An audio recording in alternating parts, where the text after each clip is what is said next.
Hello and welcome to the latest episode. I'm your host, Lydia from Hen Hill Cut Flowers. I'm a year two grower. And tonight's episode, I promise, is going to be a lot more cheerful. I've got a big decision, which I'm going to tell you about shortly. But first, I have to update you on what I've been doing. I hope you're well, by the way, and you had a great weekend. So I have a new car, an old car, but it is new for me. Looked like my old car was not going to make it through the MOT, so it is going off to be scrapped. And I have a replacement vehicle, which is very nice, and it's much bigger, which is great. So I can fit a lot more stuff in and actually fit some proper flower buckets in should I need to actually take them anywhere. So that's amazing. So I managed to find it, view it, buy it, tax and insure it in about 4 days. So that is very exciting. Only the bad side is I can't really afford to drive it. But there we are. That's a separate issue. We'll worry about that. And also this evening, the rear door wouldn't open. So I'm having to get everything in and out of the rear doors, like not the back, the back door I can't get into. But anyway, it will do the job. So on Saturday, I filled up with another 1,000 litres of water, got that on site, got it pumped up into IBC 1, and then transferred it all the way down the field to IBC 3 because I'm using IBC 2 to actually go and collect the water in the transit van. So that went absolutely fine, and it's very reassuring to have that because we still haven't had any rain, and there is nothing in the forecast for the next fortnight, which is amazing and also just terrifying. This has been like the most ridiculous year for drought, and the figures for July were just released for the UK, and we had, I think, 1 millimetre of rain in the UK in July, and I didn't get any of that 1 millimetre. So things are really pretty bad, but everything is fine on the field. I can't complain about that. The pump is amazing. The hoses are amazing. So we're just getting on with it. Now, the other thing I did on the weekend, on Sunday, I went and bought 3 secondhand IBCs. So these are the big storage containers. They're 1,000 litre capacity each. And they were for sale on, I think they were on Facebook actually. So a friend of mine actually told me about them, and I actually went and bought them. So I'm still waiting for the money back from eBay for the last IBC I bought. That's supposed to be hitting my bank account any day now, but it hasn't hit it yet. So I went and bought things in the old-fashioned style where you just take cash, which was great. So managed to get 2 IBCs inside the transit van and 1 strapped onto the roof with the help of some very tall ladders. And I'm not even sure how we managed to get it up there, but we did. And strapped it all down, handed over the cash and drove home. And they are absolutely fine. They've been used on a small holding, so they've only had water in them. They need a little tiny bit of a rinse and a sweep out inside, which is fine. Normally the holes to get things out, to get the water out, are quite large, so they're quite straightforward to give them a bit of a clean. But I'm not going to be doing that for a while because obviously there isn't enough spare water to be using it to wash anything with. But that was quite fun. It was nice to actually go for a drive to an area that I've never been before. So that's always fun. And the other good thing is that I'm feeling much better. As you know, if you've been listening to the last few episodes, I had sort of fallen down into a bit of an abyss of doom, and I really wasn't feeling myself. And in fact, I've had the blues ever since I got back from holiday, and I thought it was the holiday blues, but then it just carried on. It got a bit worse. So I'm now absolutely plastered in estrogen from head to toe and feeling slightly better. So thank goodness for that. Now, yesterday and today has been Kermie and Dangerbird's first birthdays. You may remember this. Kermie is Goose's baby and Dangerbird is Piggy's baby, and they were both hatched under Shirley, and they hatched out at the beginning of August last year. So that is very sweet. So they've had scrambled egg and spinach to celebrate their birthdays, and they're very, very beautiful, lovely, big, bright, happy girls. Dangerbird has got over all her hormone difficulties, and she's now an absolute sweetheart. So that's amazing. Molly has, Kung Fu Molly has moved in with Kiki, Piggy, and Dove. So he was by himself, and it was just really time to streamline the housing a little bit and not have too many birds just doing different things. So he's gone in with 3 girls, and then Lion has now moved into Molly's old house. So Lion is on his own now, but he's got a nice big run. But Lion is the one that sort of runs at me every now and then. So I do have to take a watering can in to protect myself when I go and let him out in the morning. He's very unpredictable and just extremely quick as well. And he just tends to fly at me. And it's shorts weather, so we don't want any accidents. But he's absolutely fine. And before I move on to the news about the field, I did have a question from Sue, who asked, well, she said that, I'd mentioned my dog a few times, mostly shouting at her for barking when I'm trying to do the podcast. And could I just say a little bit about her? Well, I'd be delighted to share some news about her very briefly for those of you who are not interested at all in my dog. My dog is called Skippy, and she's a very, very tiny handbag dog. So she's white, and she's a Maltese crossed with a miniature poodle. So she's absolutely tiny. She weighs about 2.5 kilos, which is smaller than most people's cats. But she's the perfect size. She actually spends her day in a cat bed on the front seat of my car. So she's perfect because she just is very small and very easy, and you can actually technically fit her in a handbag, which I had to do once to take her into a shop. She comes up to the field with me certainly in the evenings because she is slightly obsessed with rats, even though some of them are about 2/3 of the size of her. She doesn't get anywhere near them. She likes to think she's got a very important job to do, but she doesn't get anywhere near them. They just completely stay out of her way when she's up there, but she likes to sniff around and stuff. So she likes to feel involved in things, which is fine. So she's a little sweetheart. Bless her. Right, so back to the field news. I had a very interesting view of the field on Sunday morning when we got these IBCs back and we had to unload them. One of them was on top of a couple of ladders on the roof of the transit, and I had to climb up there, up a step ladder, and attach a strap to the IBC and then lower it off the back of the van so that my other half could slide it down the ladders and get it onto the field. And it was very interesting being up there. Now, I'm absolutely terrified of heights. So it was 50% absolutely terrifying and 50% really interesting because I got a bird's eye view of the plot. So I've taken some photos and I could see just how much work needed to be done. The living paths had got somewhat completely out of hand and definitely were lowering the tone of the field. Even though I'm super attached to the living paths and I'm not getting rid of them, they definitely looked a little bit scruffy at this time of year. And it was very interesting to see what's what and how everything was laid out. And so after that, I've been doing quite a lot of cutting back of the living paths. And I've also been doing quite a bit of cutting back of the perennials because I think I mentioned to you last episode that I have this really bad habit of leaving stems on the plant far longer than I should.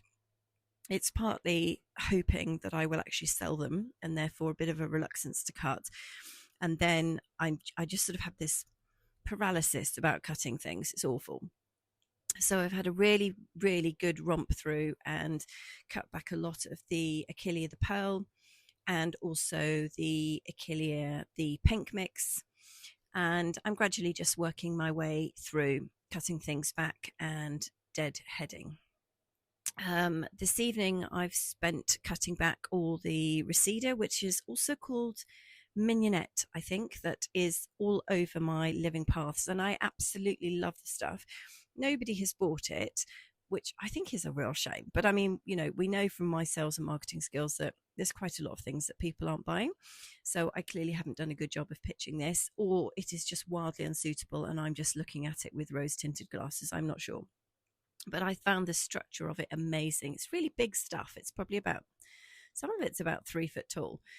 And it's all come up in all the wrong places, namely all the way along the paths. And most of it's gone to seed now, so I've cut it all back tonight. But I've kept some of it, and I shall just take photos and, just remember it fondly. Really lovely stuff. All the stems were really twisty and curvy, and no two plants were the same. No two stems were the same. And I really loved that because I think if you want something really different, well, anyway, this is the way I was selling it to myself. If I wanted something really different, I would definitely put them in big arrangements. They look amazing and they last really well as well.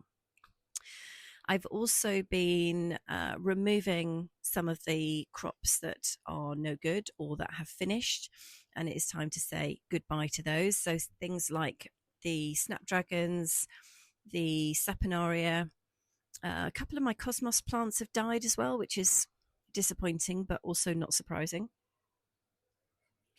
The mulching is continuing. I've bought a couple of really, really enormous piles of bark to the field, and they are sitting on old cardboard at the moment, just waiting for like the chicken poo deep litter out of the hen house, sorry, to be laid down first, and then I'm going to put the bark on the top, and that will sort that out.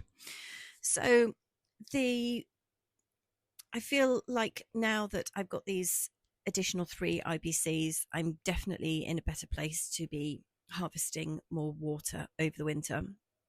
So I have 3 IBCs at the moment, or I did until I got 3 more, and each one has a 1,000 litre capacity. So now I have 6. So that is a 6,000 litre capacity of water, which I think is pretty awesome, to be honest. 3 of them are going to be connected straight up to the guttering that's on the stables. I do have a plan to put guttering on the back of the stable block. So at the moment, it's obviously got like a V-shaped roof, and there's a strip of guttering at the front that overlooks the concrete. And that piece of guttering obviously feeds off from one sloping side of the stables. It feeds directly into IBC1. So the two of the 3 new IBCs are going to be attached up to that one, so that they're going to stay up the top, because now I've got the pump, I can just move the water around easily. So I don't want to move the IBCs anywhere else on the field. I want them directly next to this guttering. But there is no guttering on the far side, the back side of the stable block. And it's going to be very tricky. Like, my other half doesn't want to do it because it's going to be the most nightmare of all jobs that you can imagine. So I'm going to have to do it myself somehow. I'm going to work out how to do this, because basically there's a whole other sloping side of water that just runs down the roof and goes into the soil, and it's completely wasted. And I don't think that's a very sensible idea at all. The problem with it, and the reason why my very sensible other half does not want to do it, is because it backs onto, property that is not mine, and the access is extremely difficult. So there's a slope, because I'm all on a slope, and there's virtually no access from where I am to get to the back of this stable block.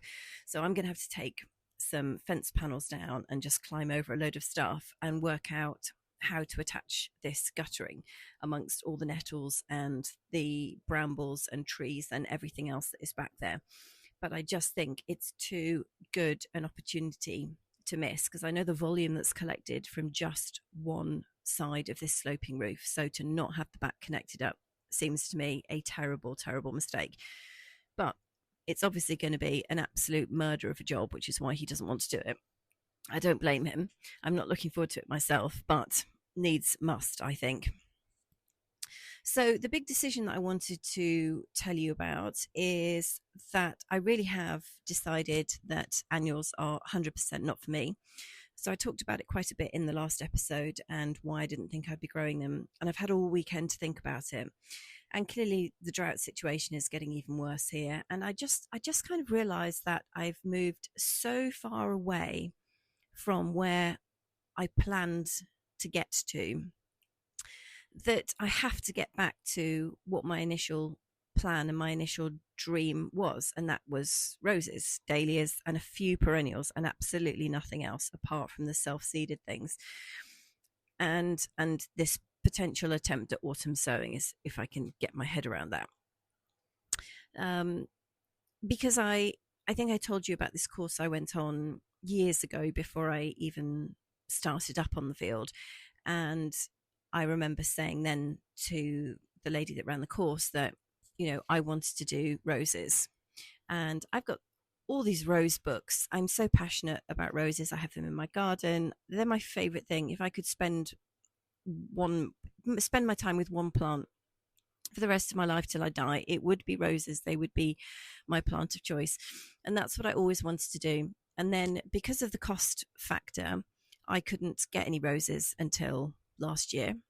So I started off with annuals in my trial beds in 2024, annuals last year. And because I didn't collect very much data last year, I didn't know how much for killer annuals were going to be in terms of cost of production and labor costs and all the faffing about and just the hard work of doing them. And I also back then wasn't doing any house sitting, so I didn't realize that May this year was going to be quite as horrendous as it turned out to be in terms of trying to be in 15 different places all at the same time, looking after all these different things. And so, I've just ended up doing the annuals because I believed that they were quick and easy, cheap to do, easy to do, and that they would generate a good revenue. And that was a mistake on my part to believe that. I mean, I've made mistakes along the way. We won't mention the dreadful marketing and sales again, but that is one of them. But this is I just tried to do far too much this year, and I haven't been successful at it for lots of different reasons. I can't even blame the drought, to be honest, because I have managed to keep everything going on the field. Yes, some things are a bit short, but they weren't at the start of the year. So if I haven't sold everything, it's entirely my fault. It's nothing to do with the weather. I mean, the weather has kicked in now, but and it's had a knock-on effect on the stem heights, stem lengths of some things, but it's definitely not everything. So it's all my fault. And this is one of the reasons that professional growers, people like Jenny Marks, whose course I did, say, don't grow too much. Like, just focus on a few different flowers and do them really well and kind of build up to it. And I just thought, no, I know what I'm doing. It'll be fine. I'll grow masses of things. I mean, I remember saying to you, I had that spreadsheet of the annuals that I was going to do this year, and the list was going to be this long, and then it crept up and then it crept up, and I had about 19, and that's in addition to all of the perennials that I had and the shrubs and everything else. Absolutely ridiculous, totally overwhelming, and I was never going to learn all of those different things that I needed to learn about all of the crops unless I put myself under really stringent exam type situations and forced myself to do it, and that wasn't going to happen. So it didn't. And the other thing is that I don't really care about most of the annuals. And I think when you do something like growing cut flowers, I'm learning about this. If you do, it's so hard and so stressful sometimes and so fraught that if you're not completely passionate about whatever it is that you're doing, it's very hard to stay motivated about things that you just don't care about in the first place. So yes, I had some crops this year that were amazing, like things like the agrostemma, which I had never grown before, and it turned out to be amazing, like just beautiful, just amazing. There aren't words for it. I'll probably never be able to replicate it, but there were other crops that have just been a bit of a disaster. Well, in fact, a total disaster, really. And because it's not that they're a disaster because I didn't take care of them properly, but it's just, I think if my heart wasn't completely in it, then maybe that is reflected in the outcome. Whereas the plants that I felt very strongly that I'm really, really into, like the dahlias, stunning, the roses, they're okay. They're fine now. They obviously had a bit of a wobble where they all tried to flower when they knew it was the right time to flower and there wasn't enough water. Now they're just all growing now. So they just look really amazing and I'm very proud of them. And they're, so I just think this is why I shouldn't have grown so many things. And I wasn't passionate about them. They were too time consuming for me and they were too water hungry for the actual field. And what I've realized, or what this drought year has really shown me, is that I have to work with what I've got rather than this kind of fantasy of what I think I've got, if you know what I mean. The field kind of tells me, if I listen carefully enough, what it can give me. Like, the answer is literally there, staring me in the face. It's basically saying to me, we can support X, Y, and Z, but we haven't got time for A, B, and C. don't plant them. Like, just don't leave them here because we can't take care of them. And I've just kind of ignored that and gone, yeah, it'll be fine. It'll be absolutely fine. And now the field is like, well, I told you we couldn't cope with this. Like, it's too much. We can't support them. So it's been a real wake up call in the last few weeks. I think it just really dawned on me last week.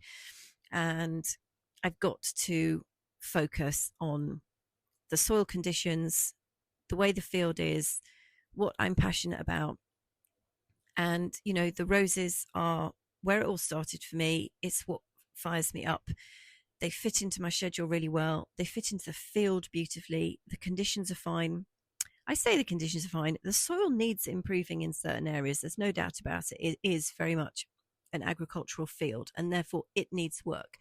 And the areas that I've been cultivating over the last couple of years with either vegetables or where the chickens have been, or I had the trial beds, I can see the difference that improving the soil makes to the crops that are grown there.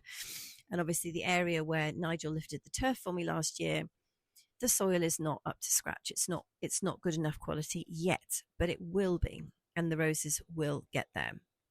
And, you know, I've killed myself really this year with the stress of trying to do too much, trying to support too much, to learn too much, to just try and manage like this vast quantity of flowers when I'm such a beginner and I just do not know enough about what I'm doing. And I'm looking back on the spring now and just thinking, you know, I missed time with family and friends. I've spread myself far too thin. I've missed the best part of the year, to be honest.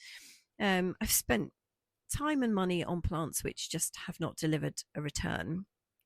And it all feels, well, it all feels a bit wasted, but I'm taking it as a learning exercise. And I think I'm not alone in this. I'm seeing from Instagram that lots of growers are revising their plans for 2027 in light of the year that we've had this year. And a lot of us are realizing that, excuse me, we can't just do what we've always done. And we need to be really looking ahead and seeing what's coming. Now that there's all this stuff in the news about this super El Nino that's going to impact us at some point, I think towards the end of this year, but it's going to have a knock-on effect way into next year. And I think if it does all come true and 2027 is anything like 2026, then it would just be absolute suicide to replicate what I've done this year. It would just be absolute insanity. So things definitely have to be different. So the key takeaways from this is that I have to play to my passion, to my soil and the conditions on the field, and to my lifestyle, and to the types of flowers that I want to sell, to the florist I want to sell to in my area.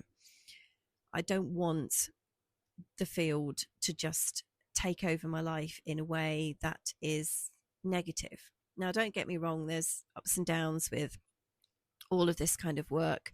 Mother Nature always throws a spanner in the works, and you know, nothing ever runs smoothly and all the rest of it. But the field was supposed to be, and I want it to remain, a place of sanctuary is going to sound really crazy and woo-woo, but it's not supposed to be a stressful place. Like, it's supposed to be my place that is peaceful, that is nature, that is beautiful, that the hens are there, that I have a lovely time when I'm there. Like, it's my space to be calm and centered, and it's not supposed to be this epic, horrific battle to try and grow things that just do not want to be up there.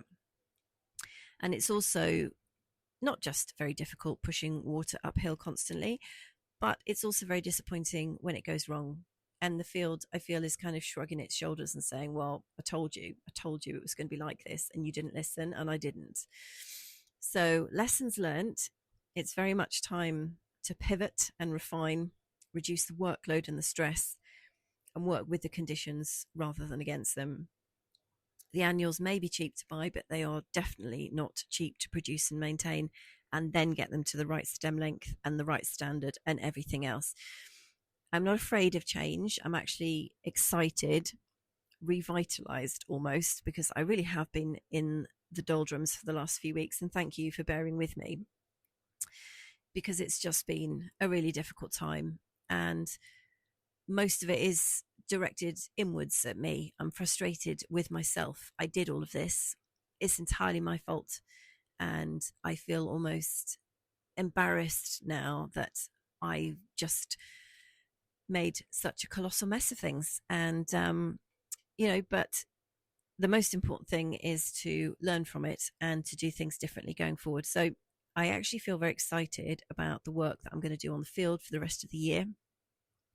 I'm going to improve the soil. I'm going to get more manure out of the hen house and lay it down on the beds. I'm going to bark mulch everything. I'm going to get the IBCs all set up and connected, get this guttering up so I can collect more water. And whatever else is left in my